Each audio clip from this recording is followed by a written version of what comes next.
કરીને ચાઇનીઝ દોરી કે તુક્કલનું વેચાણ ન થાય તે માટે લાલગેટ પોલીસ દ્વારા દુકાનોમાં જઈ સરપ્રાઇઝ ચેકિંગ હાથ ધર્યું હતું।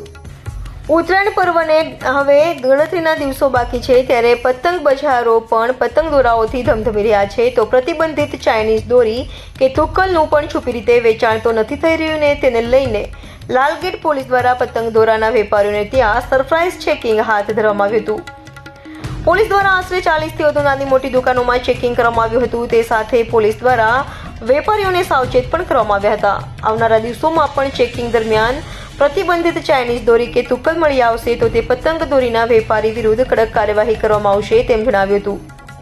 ઉલ્લેખનીય છે કે ચાઇનીઝ દોરીના કારણે રાજ્યમાં અનેક અકસ્માતની ઘટના સામે આવી છે તે ઉપરાંત તુક્કલના કારણે અનેક આગની ઘટના સામે આવી છે ત્યારે આ વર્ષે આ પ્રકારની દુર્ઘટના અટકે માટે સુરત પોલીસ એક્શન મોડમાં આવી છે।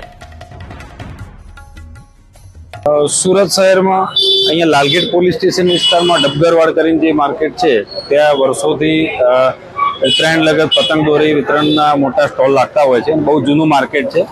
લાલગેટ પોલીસ દ્વારા આજે અહીંયા ચાઇનીઝ દોરી અને ચાઇનીઝ તુક્કલના ગેરકાયદેસર જે વિતરણ છે અહીંયા કોઈ વેપારીઓ કરે નહીં તે સારું આજે સરપ્રાઇઝ ચેકિંગ હાથ ધરેલું છે।